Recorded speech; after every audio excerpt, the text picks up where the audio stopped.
आप देख रहे हैं प्राइम टीवी और मैं हूं आपके साथ मुस्कान आजमानी। बुलेटिन की शुरुआत बड़ी खबर से होगी। खबर सुल्तानपुर से है, जहां समाजवादी पार्टी के राष्ट्रीय महासचिव शिवपाल यादव आज प्रतापगढ़ जाते समय सुल्तानपुर के पयागीपुर चौराहे के पास रुककर कार्यकर्ताओं से मुलाकात करते हुए दिखाई दिए। इस दौरान वो मीडिया से भी रूबरू हुए। वहीं बातचीत के दौरान शिवपाल यादव ने सुल्तानपुर और देवरिया की घटना को दुखद बताते हुए भारतीय जनता पार्टी को कटघरे में खड़ा कर दिया। शिवपाल ने कहा, भारतीय जनता पार्टी की सरकार लॉ एंड ऑर्डर के मामले में पूरी तरीके से फेल है। सुल्तानपुर में डॉक्टर घनश्याम तिवारी की निर्मम हत्या पर शिवपाल ने कहा कि अपराधियों और घटना कराने वालों के मंसूबों को भाजपा ही बढ़ा रही है और उन पर रोक नहीं लगा पा रही है। देखिए, भारतीय जनता पार्टी बिल्कुल लॉ एंड ऑर्डर के नाम पर फेल है और अपराधियों के जो घटना कराने वाले लोग हैं उनके मंसूबे बढ़ा रही है, उन पर रोक नहीं लगा पा रही। देवरिया और सुल्तानपुर को लेके इतना बड़ा हत्याकांड हो गया नेताजी, इसके बारे में आप देखिए, वो तो दुखित घटना है ही। कहीं मानते हैं इसमें लॉ एंड ऑर्डर वो काम नहीं कर रहा।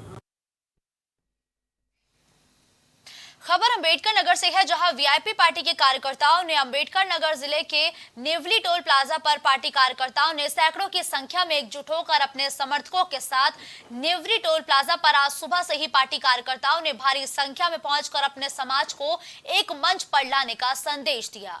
वहीं वीआईपी पार्टी जिला अध्यक्ष ओम प्रकाश निषाद ने कहा कि हम लोग VIP party supremo Mukesh Sahni के दिशा निर्देश पर काम कर रहे हैं और निषाद समाज की 17 जातियों को अनुसूचित जाति में शामिल कराने के लिए लड़ाई लड़ रहे हैं। उन्होंने कहा कि आज हजारों समर्थकों के साथ आजमगढ़ जिले के संकल्प यात्रा के साथ अपने समाज को नुक्कड़ सभा के माध्यम से पार्टी की सदस्यता दिलाकर अपने समाज को एक मंच पर लाकर अपने अधिकार की लड़ाई लड़ने का बड़ा कदम उठाया है। यहाँ इकट्ठा हुए हैं, ये बताना चाहते हैं कि उत्तर प्रदेश के सभी निषाद, झारखंड, उत्तर प्रदेश, बिहार के सभी निषादों की लड़ाई लड़ने मंत्री मुकेश सहनी निषाद भाषण लड़ रहे हैं और निषाद समाज को बता रहे हैं कि निषाद समाज के लोग, अगर आप सभी लोग नौ निशान पर सवार हो जाओगे तो वहाँ दिल्ली की कुर्सी, उत्तर प्रदेश के साथ साथ आप सभी लोग दिल्ली की कुर्सी भी हासिल करने का काम करेंगे। और निषाद समाज की अगुवाई करने मुकेश सहनी निस्वार्थ भाव से कर रहे हैं और निषाद समाज उत्तर प्रदेश का उनके साथ में पूरा जुड़ने का काम कर रहा है। अम्बेडकर नगर मंडल के जितने भी पदाधिकारी आए हैं, मैं सभी साथियों का हार्दिक स्वागत, वंदन एवं अभिनंदन करता हूं। माननीय मंत्री जी, हमारे बिहार सरकार के पूर्व मंत्री माननीय मुकेश सहनी जी यहां चंद ही मिनटों में आने वाले हैं और यहां 50,000 से ज़्यादा की जनसंख्या में हमारे अम्बेडकर नगर, आजमगढ़ और अन्य जनपद के साथी आए हैं।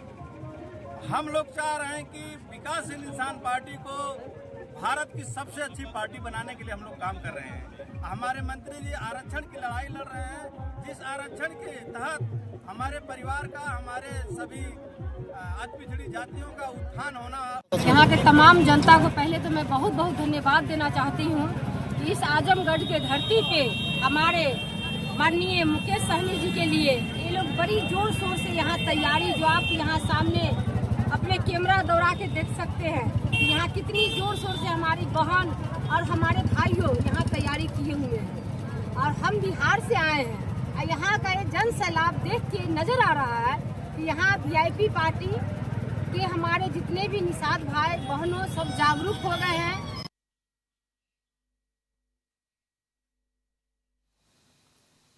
अब खबर कानपुर से है, जहां राष्ट्रीय शर्करा संस्थान के 88वें स्थापना दिवस के मौके पर खाद्य और सार्वजनिक वितरण और ग्रामीण विकास राज्य मंत्री साध्वी निरंजन ज्योति ने कार्यक्रम में प्रतिभाग किया और संस्थान के डायरेक्टर प्रोफेसर नरेंद्र मोहन ने उनका स्वागत सम्मान किया। इस मौके पर संस्थान के 6 पूर्व छात्रों को सम्मानित किया गया, जो अपने स्वयं के उद्यम स्थापित करते हुए जॉब क्रिएटर्स बन गए हैं। उच्च गन्ना उत्पादकता प्राप्त करने में अनुकरणीय प्रयासों के लिए पश्चिम, मध्यम और पूर्वी यूपी के 14 प्रगतिशील किसानों को भी इस दौरान सम्मानित किया गया। मंत्री साध्वी निरंजन ज्योति ने मीडिया से बातचीत करते हुए कहा कि यूपीए सरकार में मनरेगा के लिए बहुत कम बजट मिलता था, लेकिन भाजपा सरकार ने मनरेगा के तहत बड़ा बजट जारी किया। इस दौरान उन्होंने बताया कि भाजपा सरकार गरीब और किसानों को ध्यान में रखते हुए काम कर रही है। संस्थान का 88 वर्ष पूर्ण होने पर स्थापना दिवस मनाया जा रहा है, जिसमें यहाँ से पूर्व छात्र पढ़े हुए अपने अपने क्षेत्र में अच्छा काम कर रहे हैं। और एक बहुत अच्छी बात यह है कि यहाँ के पढ़े हुए छात्र कृषि भी अच्छी कर रहे हैं और शुगर मिलों में काम कर रहे हैं। जहाँ जहाँ भी कर रहे हैं बहुत अच्छा काम कर रहे हैं। शिक्षण केंद्र एक ऐसा होता है कि वहाँ से सब कुछ मिलता है। जिस दिशा को जाना चाहें हर दिशा की यात्रा आपके लिए तय होती है। से है जहां राष्ट्रीय शर्करा स्थापना दिवस के मौके पर मंत्री साध्वी निरंजन ज्योति पहुंची, जहां स्थापना दिवस कार्यक्रम में मंत्री साध्वी निरंजन ज्योति मौजूद रही और वो यूपीए सरकार पर हमलावर भी नजर आई हैं। उन्होंने यूपीए सरकार पर जबरदस्त जुबानी वार किया। इस दौरान भारतीय जनता पार्टी की उपलब्धियों को गिनाती हुए भी साध्वी निरंजन ज्योति इस मौके पर नजर आई हैं।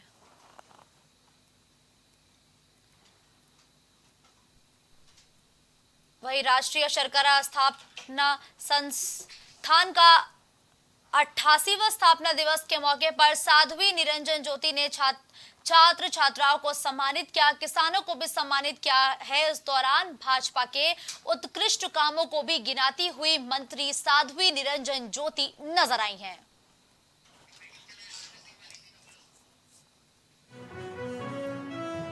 देखिए, दिल्ली में आम आदमी पार्टी के नेता संजय सिंह हुए गिरफ्तार। बड़ी खबर है, आम आदमी पार्टी के नेता संजय सिंह को गिरफ्तार किया गया है। आप नेता संजय सिंह को ईडी की टीम ने गिरफ्तार किया है। लगातार सुबह 7 बजे से ईडी की टीम की छापेमारी देखने को मिल रही थी, तो शराब घोटाले मामले में संजय सिंह की गिरफ्तारी हो गई है। संजय सिंह की भी शराब घोटाले मामले में गिरफ्तारी की गई है। आप सांसद संजय सिंह की गिरफ्तारी हो चुकी है। बड़ी और अहम खबर आपको बताते चले, जहां आम आदमी पार्टी के नेता संजय सिंह को गिरफ्तार किया गया है। खबर दिल्ली से है, जहां आम आदमी पार्टी के नेता संजय सिंह की गिरफ्तारी की खबर है। आप नेता संजय सिंह को ईडी ने गिरफ्तार किया है। वही अब शराब घोटाले मामले में संजय सिंह की गिरफ्तारी हुई है। शराब घोटाले मामले में आप सांसद की गिरफ्तारी हो चुकी है। संजय सिंह गिरफ्तार हुए हैं। ईडी की टीम लगातार सुबह से ये कार्रवाई कर रही थी और अब संजय सिंह की गिरफ्तारी की खबर भी सामने आ चुकी है। शराब नीति के मामले में संजय सिंह की गिरफ्तारी हो चुकी है। लगातार ईडी इस मामले पर आम आदमी पार्टी के तमाम नेताओं के घर पर छापेमारी की कार्रवाई करता है। पहले ही मनीष सिसोदिया की गिरफ्तारी हो चुकी है। 223 दिन से मनीष सिसोदिया जेल की हवा काट रहे हैं, जेल में मौजूद है। इसी बीच अब आप सांसद संजय सिंह की गिरफ्तारी की भी खबर आ चुकी है। शराब घोटाले मामले में संजय सिंह की गिरफ्तारी की बड़ी खबर है। अब इसमें सियासत भी हाई हो चुकी है। गौरव इस खबर पर ज्यादा जानकारी के लिए हमारे साथ जुड़ चुके हैं। गौरव, देखिए, सुबह से लगातार ईडी का शिकंजा कसता हुआ संजय सिंह पर नजर आ रहा है। अब उनकी गिरफ्तारी की भी खबर है। गौरव, बिल्कुल मुस्कान, ये बड़ी खबर है। यहाँ पर आम आदमी पार्टी का बड़ा झटका यहाँ पर है, क्योंकि इसके पहले से उनकी सत्येंद्र जैन और मनीष सिसोदिया इस समय जेल में निरुद्ध है। उसके बाद यहाँ पर संजय सिंह पर सीबीआई का आज सुबह रेड पड़ी थी और रेड के माध्यम से यहाँ पर तमाम तरह का बवाल भी हुआ था। अगर हम बात करें दिल्ली की बात करें या राजधानी लखनऊ की बात करें, तो आम आदमी पार्टी कार्यकर्ता लगातार प्रदर्शन कर रहे थे और यहाँ पर भी तमाम गिरफ्तारियां हुई थी। इसके बाद यहाँ पर जिस तरह से यहाँ जानकारी मिल रही है कि संजय सिंह को गिरफ्तार कर लिया गया, ये भी निश्चित रूप से आम आदमी पार्टी के लिए बड़ा झटका है। और यहाँ पर निश्चित रूप से शराब घोटाले की बात कही जा रही है कि शराब घोटाला हुआ था, उसमें मनीष सिसोदिया के साथ यहाँ पर संजय सिंह के तार जुड़े हुए बताए जा रहे हैं। और आने वाले समय में क्या स्पष्ट हो पता है, क्योंकि ईडी ने गिरफ्तार किया है और यहाँ पर पूछताछ का सिलसिला लंबा चलता रहेगा। देखिए गौरव, आप सांसद संजय सिंह गिरफ्तार हो चुके हैं। शराब घोटाले में पूछताछ के बाद ये ईडी ने बड़ा एक्शन लिया है। क्या कुछ दस्तावेज ईडी को बरामद हुए हैं? किस बिना पर यह गिरफ्तारी हुई है? देखिए, यहाँ पर गिरफ्तारी जो एक मध्यस्थ था, संजय अरोड़ा का नाम यहाँ पर सामने आ रहा था। संजय अरोड़ा के नाम से यहाँ पर कहा जा रहा था कि ये भी इसमें संलिप्त थे और इनकी भी लगातार चर्चा हो रही थी। और शायद जो शराब घोटाला हुआ था उसके कहीं ना कहीं सूत्रधार संजय सिंह को भी बताया जा रहा है। हालांकि ईडी ने अभी आधिकारिक रूप से कोई बयान यहाँ पर नहीं दिया है, पर जरूर कहा जा रहा है कि तमाम तरह के दस्तावेज, तमाम तरह की जानकारी ईडी लगातार इस पर काम कर रही थी और उनको जब ये दस्तावेज मिले हैं, जब वो पुख्ता हुए, उसके बाद यहाँ पर आज सुबह से ही ईडी का वहाँ पर उनके घर पर छापा पड़ा हुआ था और लगातार वहाँ पर कार्रवाई चल रही थी। उसके माध्यम से अब यहाँ पर उनको गिरफ्तार किया जा चुका है। आने वाले समय में गौरव, देखिए, लगातार शराब घोटाले मामले पर आम आदमी पार्टी की मुश्किलें बढ़ती हुई नजर आ रही है। मनीष सिसोदिया पहले ही जेल में बंद है, अब संजय सिंह की गिरफ्तारी हो चुकी है। क्या ये आम आदमी पार्टी के लिए ये मुद्दा गले की फांस बनता जा रहा है क्या? बिल्कुल, ये लगातार गले की फांस मुस्कान मानेंगे, क्योंकि यहाँ पर अवैध तरीके से जो शराब व्यवसायी को यहाँ पर टेंडर देने की बात सामने आई थी। उसके बाद से हमने देखा था कि डिप्टी सीएम मनीष सिसोदिया भी लगातार शिकंजा कसता जा रहा था। उसको शिकंजा जो है वो कसता नजर आया। उसके बाद वो गिरफ्तार कर लिया गया और फिलहाल यहाँ पर शराब घोटाले की जो तार है वो भी यहाँ पर ये बताया जा रहा है कि संजय सिंह से जुड़े हुए थे और संजय सिंह पे भी लगातार रडार पे थे और रडार के बाद यहाँ पर ईडीआई ने बड़ी कार्रवाई की है। पहले सुबह उनके घर पर रेड मारी है और रेड के माध्यम से लगातार कार्रवाई चल रही थी। अब वो ईडी ने उनको गिरफ्तार कर लिया है। अब हो सकता है कि आने वाले समय में प्रवर्तन निदेशालय उनको बातचीत भी करेगा, उनसे पूछताछ भी करेगा और तमाम चीजें। गौरव, देखिए मनीष सिसोदिया की गिरफ्तारी, संजय सिंह की गिरफ्तारी, अगला नंबर किसका हो सकता है? देखिए अब अगला नंबर तो यहाँ पर आने वाले समय में स्पष्ट हो पाएगा। मुझको अभी कुछ स्पष्ट नहीं कि संजय सिंह यहाँ पर बड़ा नाम है। डिप्टी सीएम मनीष सिसोदिया भी यहाँ पर गिरफ्तार हो चुके, जेल में निरुद्ध है और इसके अलावा संजय सिंह की गिरफ्तारी निश्चित रूप से आम आदमी पार्टी के लिए झटका है और चूंकि यहाँ पर चुनाव भी सामने आ चुके हैं, आम आदमी पार्टी INDA गठबंधन की घटक दल भी है, तो निश्चित रूप से आने वाले समय में यहाँ पर स्पष्ट हो पाएगा कि क्या कुछ सामने आने वाला है। क्योंकि पहले जो अगर हम बात करें तो मैंने आम आदमी पार्टी सांसद का नाम कहीं पर भी नहीं था, पर जहाँ पर जिस तरह से यहाँ पर आम आदमी पार्टी के सांसद संजय सिंह का नाम भी यहाँ पर आया है, अब स्पष्ट हो पाएगा आने वाले समय में किस किस पर तलवार जाती है। और अभी रडार तो तक तमाम और लोग भी हो, पर अभी तक कोई नाम ईडी की तरफ से खुलासा नहीं किया गया है। ठीक है, धन्यवाद गौरव इस खबर पर हमारे साथ जुड़ने के लिए। अब खबर अलीगढ़ से है, जहां लगातार यूपी में पत्रकारों के ऊपर झूठे मुकदमे लिखवाए जाने का चलन बढ़ता ही जा रहा है। प्रशासन बिना जांच के पत्रकारों पर झूठे मुकदमे लिख देता है। दरअसल अलीगढ़ के थाना क्वारसी क्षेत्र के अंतर्गत पत्रकार यामीन के खिलाफ झूठा मुकदमा थाना क्वारसी में दायर कराया गया। घटना 22 सितंबर 2023 की है, जब पत्रकार के फोटोग्राफर सुबह के समय अपने बच्चों को स्कूल छोड़ने जा रहे थे, तभी कुछ दबंग लोगों ने उनके ऊपर हमला बोल दिया। जब पूरे घटनाक्रम की जानकारी पत्रकार यामीन को हुई तो उन्होंने इस मामले को गंभीरता से लेते हुए संबंधित थाने में जाकर लिखित तहरीर दी, लेकिन पत्रकार की दी हुई तहरीर के आधार पर थाना क्वारसी ने मुकदमा दर्ज नहीं किया। जैसे ही पूरे घटनाक्रम की जानकारी पत्रकार यामीन ने अखिल भारतीय पत्रकार सुरक्षा समिति के पदाधिकारियों को दी तो तुरंत ही मामले को संज्ञान में लेते हुए नगर पुलिस अधीक्षक को घटनाक्रम की पूरी जानकारी दी गई। वहीं नगर पुलिस अधीक्षक ने पूरे घटनाक्रम को गंभीरता से लिया और पूर्ण आश्वासन दिया है। पत्रकार के खिलाफ जो भी मुकदमा दर्ज किया गया है उसे जांच कर खत्म किया जाएगा। अखिल भारतीय पत्रकार सुरक्षा समिति के हमारे एक सदस्य हैं यामीन भाई, जिनको खबर चलाने को लेकर एक झूठा मुकदमा षड्यंत्रकारियों के द्वारा दर्ज कराया गया था। उस मामले को लेकर के हम SP सिटी कार्यालय आए हुए हैं और अखिल भारतीय पत्रकार सुरक्षा समिति के सभी बैनर तले, जिसमें हमारे प्रदेश के मंडल के और जिले के सभी पदाधिकारी मौजूद हैं, हमने पूरा प्रकरण अपने यामीन भाई के जो है वो SP सिटी साहब को अवगत कराया। उन्होंने हमें पूर्ण आश्वासन दिया है कि निष्पक्ष जांच का जो भी कार्रवाई होगी, वैधानिक कार्रवाई, वो उन लोगों के खिलाफ की जाएगी और जो हमारे पत्रकार साथी यामीन भाई पर जो झूठा मुकदमा दर्ज किया गया है उसको FR लगा के उस पर जाँच कर FR लगा के उसको क्लियर किया जाएगा। कहीं ना कहीं पुलिस की भी मतलब जो है उसमें भूमिका है कि मेरे ऊपर फर्जी मुकदमा लिखवाया और इसमें आज हम अखिल भारतीय पत्रकार सुरक्षा समिति मेरे साथ है, आज SP सिटी को एक ज्ञापन दिया है। ये घटना कब की है और किस तरीके से आपके खिलाफ किसने लिखवाया मुकदमा? ऐसा है कि उसमें क्षेत्र का एक जो है इंसान है जो मतलब जो थाना चौकियों में दलाली करता है, तो उसने मतलब उसके पारिवारिक मामला था, तो वो एक महिला थी, तो वो शिकायत लेकर SSP के यहाँ आई, उसकी खबर को प्रकाशित किया था। इससे बौखला के उसने जो है मतलब जो है मारपीट की, जो एक फोटोग्राफर हैं उनके घर पे जाके मारपीट की थी। उसने CCTV में कैद है वो घटना। उसके बाद मैं अभी मेरा नाम भी इसमें दर्शाया गया। अगली खबर गाजियाबाद से है, जहां धार्मिक नाम लिखने पर चालान में संशोधन और हिंदू रक्षा दल के अध्यक्ष पर हुए गलत मुकदमे को वापस लेने की मांग को लेकर देश भर में यूपी के मुख्यमंत्री के नाम हिंदू रक्षा दल के अध्यक्ष ने DM और SDM को ज्ञापन सौंपा, जिसमें हिंदू रक्षा दल के अध्यक्ष पर हिंदुओं का पक्ष रखने और जय माता दी लिखे होने पर गलत तरीके से चालान करने का विरोध किया गया। मुख्यमंत्री के नाम ज्ञापन में इस कानून में संशोधन की मांग को लेकर शांतिपूर्ण रूप से प्रदर्शन करने की बात भी कही है। हिंदू रक्षा दल के प्रदेश अध्यक्ष अमित प्रजापति का कहना है कि राष्ट्रीय अध्यक्ष पिंकी चौधरी पर लगे झूठे मुकदमे को खत्म किया जाए। अगली खबर अंबेडकर नगर से है, जहां शहजादपुर कस्बे में दुकानें सड़क पर लग रही हैं, जिससे पार्किंग नहीं होने से वाहन सड़क पर खड़े हो रहे हैं और बाजार में सड़क पर दुकानें लगने और वाहनों के खड़े होने से चलने लायक जगह भी नहीं बची है। बाजार में स्थानीय दुकानदारों ने अपनी दुकान का सामान सड़कों पर लाकर रख दिया है, जिससे बाजार आने जाने वाले लोगों को परेशानियों का भी सामना करना पड़ रहा है। बाजार की सड़कें अतिक्रमण की चपेट में आने से लोगों को काफी दिक्कतों का सामना भी करना पड़ता है।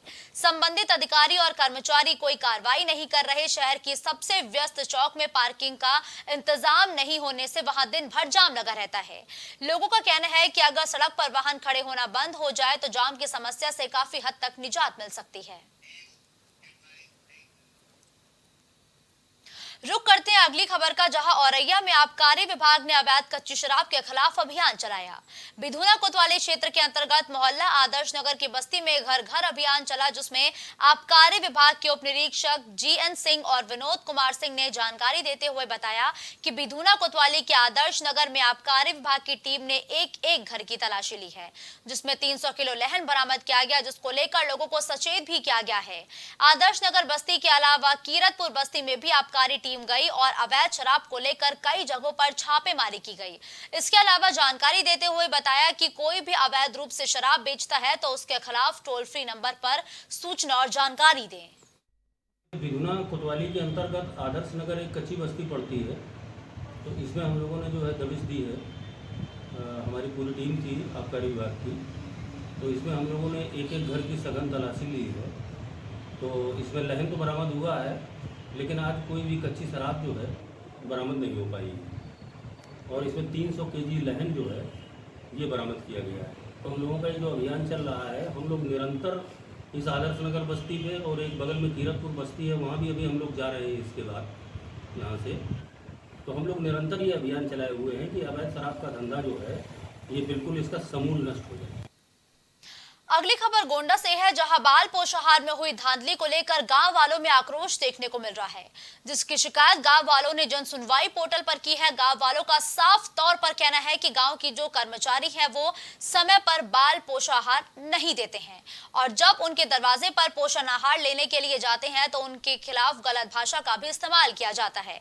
वही गाँव के लोगों का कहना है कि तीसरे महीने में पोषण आहार महज एक बार ही मिलता है, जबकि हर महीने मिलना चाहिए। आपको बता दें ये पूरा मामला बैरागी पूर्वा पिपरी रावत गांव का है। मुझे गल्ला नहीं मिलता है, तीसरे महीना गल्ला मिलता है। किस चीज का? बच्चों का। तो सड़ी सड़ी दाल देती हैं, रखा हुआ दाल और चावल भी सड़ा रहता है। हम सड़ी सड़ी क्या करें दाल चावल लेके। के बाद गल्ला लेने गए तो क्या हुआ? जी झगड़ा हो गया था। मेरा देवर गया था लेने। क्या कहे? मेरे देवर ने कहा गल्ला दे दीजिए, तो उसने कहा कि लेना हो तो ले जाए, नहीं वरना मैं नाम काट दूंगी आपका। ये गल्ला पिपरी रावत में लेने जाओ तो वहाँ गल्ला 3 महीना 4 महीना पर गल्ला मिलता है, और वो भी गल्ला खराब दे रही थी। और जो नहीं लिया तो कह रही है तुम्हारा नाम लिस्ट से काट देंगे। मेरे को भगाने लगे वहाँ से। किस चीज का गल्ला लेने गए थे आप? ये जो छोटे बच्चन वाली गल्ला लेने गए थे, गर्भवती औरतों के। खबर संभल से है, जहां बदमाशों के खिलाफ पुलिस का अभियान लगातार जारी है, जिसमें चेकिंग के दौरान पुलिस ने कार सवार 6 बदमाशों को संदिग्ध हालात में रोका। उनके पास से अवैध सामान भी बरामद हुए। इसी बीच पीछे से आ रहे 2 बाइक सवार बदमाशों ने पुलिस पर फायरिंग शुरू कर दी, जिससे पुलिस और बदमाशों के बीच मुठभेड़ तक हो गई, जिसमें 15,000 के एक इनामी बदमाश को गोली लग गई और दूसरे को पुलिस ने हिरासत में लिया है। इस दौरान मौके पर भारी पुलिस बल के साथ पुलिस अधीक्षक कुलदीप सिंह गुनावत पहुंचे और बताया कि ये पशु तस्कर बदमाश पिछले कई दिनों से घटना को अंजाम दे चुके थे। वही पुलिस ने चेकिंग के दौरान रोका तो आरोपियों की तरफ से फायरिंग की गई और कुछ आरोपी भागने में सफल हो गए, जिनको जल्द से जल्द गिरफ्तार किया जाएगा।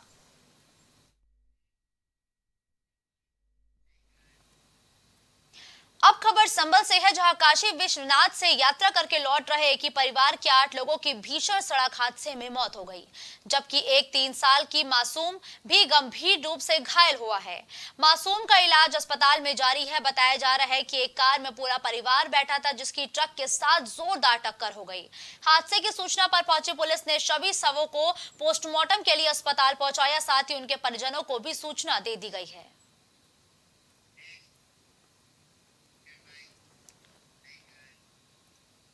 अगली खबर अलीगढ़ से है, जहां रोरावर थाना के जलालपुर में अचानक पड़ोसी के मकान की दीवार गिर गई, जिसमें 3 बच्चे दब गए, जिसके बाद स्थानीय लोगों ने रेस्क्यू ऑपरेशन चलाकर तीनों बच्चों को निकाला। 1 वर्षीय बच्चे की मौके पर ही दर्दनाक मौत हो गई और 2 बच्चे गंभीर रूप से घायल हो गए। दोनों घायल बच्चे हॉस्पिटल में भर्ती कराए गए हैं। घटना के बाद से ही परिजनों का रो रो कर बुरा हाल है। हालांकि परिजनों की तरफ से कोई भी शिकायत नहीं दर्ज कराई गई है। हमारी खुद की दीवार गिर गई थी। मकान की? घर की? क्या पुराना मकान है क्या? फोड़ रहे थे घर, वही घर बनवा रहे थे, जब फोड़ रहे थे वो गिर। अच्छा, नया घर बनना था, नई दीवार गिरी है? ना, पुरानी गिरी। पुरानी दीवार। क्या बच्चे दबे? 3। इसमें कोई बच्चा खत्म नहीं हो गया? अभी कोई खत्म नहीं, सही है सब बच्चे सब। कहाँ लेकर आए? मलखान जिला अस्पताल मलखान से। क्या नाम है बच्चों का? एक का नाम बंस है, गौरी। हाँ, एक मकान की दीवार गिरने से 3 बच्चे आए। उसमें एक बच्चा छोटा था, उसकी मृत्यु हो चुकी थी उसने, और 2 बच्चे गंभीर रूप से घायल थे। उनका यहाँ पे लाया गया और इलाज किया गया। जिसकी मृत्यु है सर, वो कितने उम्र का हुआ बच्चा? वो लगभग 2 साल के करीब होगा। 3 आए थे, एक की ब्रॉड डेड आया था सबके? एक ब्रॉड डेड आया था। अच्छा, एक की मृत्यु हो सकी थी? एक बच्चे की, छोटे बच्चे की। अगली खबर गाजियाबाद से है, जहां गाजियाबाद के मधुबन बापू धाम थाना क्षेत्र में मेडिकल की पढ़ाई कर रही एक छात्रा को शादी का झांसा देकर उसका शोषण करने की एक बड़ी वारदात सामने आई। पीड़िता मुरादनगर थाना क्षेत्र स्थित एक डेंटल कॉलेज बीपीटी की पढ़ाई कर रही थी। पीड़िता ने मधुबन बापू धाम थाने में शिकायत दर्ज कराई है कि सोशल मीडिया प्लेटफॉर्म के जरिए उसकी पहचान हुई थी, जिसके बाद दोनों की बातचीत शुरू हुई, जिसके बाद आरोपी अभिजीत ने उसका रेप और शोषण किया है। पीड़िता के विरोध करने पर उसके साथ मारपीट की गई। विरोध करने पर आरोपी लड़के और उसके परिवार ने साजिश के तहत पहले उन दोनों की फर्जी शादी का रजिस्ट्रेशन तक करवा दिया और पीड़िता को धोखे में एक कोरे कागज पर साइन कराकर उसका शादी का पंजीकरण कैंसिल भी करवा दिया। पीड़िता का आरोप है कि लड़के की बहन और बहनोई ने भी पीड़िता के साथ मारपीट की। इस पूरे मामले में पुलिस पर भी लापरवाही बरतने का आरोप पीड़िता ने लगाया है। थाना क्षेत्र मधुबन बाबूधाम में अभी विगत दिनों एक पीड़िता द्वारा दुराचार तथा उसके साथ फर्जीवाड़ा करने के संबंध में एक युवक और उसके परिजनों के खिलाफ आरोप लगाए गए थे, जिसमें तहरीर प्राप्त करके तत्काल ही सुसंगत धाराओं में अभियोग पंजीकृत किया गया है। अभियोग में विवेचनात्मक कार्रवाई की जा रही है। साक्ष्यों तथा बयानों के आधार पर आवश्यक विधिक कार्रवाई सुनिश्चित की जाएगी। वो मेरे साथ रहता नहीं था, पर हाँ मेरी उससे मुलाकात होती थी और उसकी गाली गलौज, मेरे पे चीखना चिल्लाना सब कुछ मेरे साथ चलता रहा। मेरे से पैसे लेने, इसकी बहन ने मुझसे पैसे लेने, सब ये लोग करते थे। पर कभी भी आके मतलब कभी भी कॉल पे हाल पूछना, ऐसा कुछ कभी नहीं हुआ। शिकायत दर्ज करवाई आपने, क्या कुछ कार्रवाई इसमें हुई है?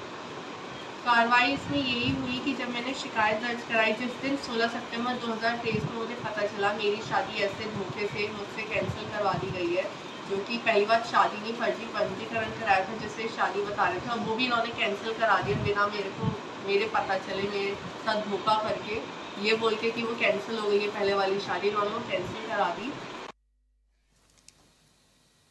खबर कानपुर के फील खाना थाना क्षेत्र से है, जहां के होटल रॉयल गैलेक्सी में चल रहे सेक्स रैकेट का भांडाफोड़ हुआ है। पुलिस ने छापेमारी की कार्रवाई के दौरान 3 कॉल गर्ल समेत एक युवक को गिरफ्तार किया है। साथ ही मौके से आपत्तिजनक सामग्री भी बरामद हुई है। आपको बताते चले कि एडीसीपी पूर्वी आकाश पटेल को काफी समय से होटल रॉयल गैलेक्सी में सेक्स रैकेट चलने की सूचना मिल रही थी। सूचना के आधार पर बुधवार को उन्होंने भारी पुलिस बल के साथ छापा मारा। होटल में छापेमारी की कार्रवाई से हड़कंप मच गया। छापेमारी के दौरान होटल से शराब और बियर की बोतलों समेत भारी मात्रा में आपत्तिजनक सामान बरामद हुए। छापेमारी की सूचना पर होटल संचालक मौके से फरार हो गया। इस बुलेटिन में फिलहाल के लिए बस इतना ही। देश दुनिया की तमाम बड़ी खबरों के लिए आप देखते रहिए प्राइम टीवी।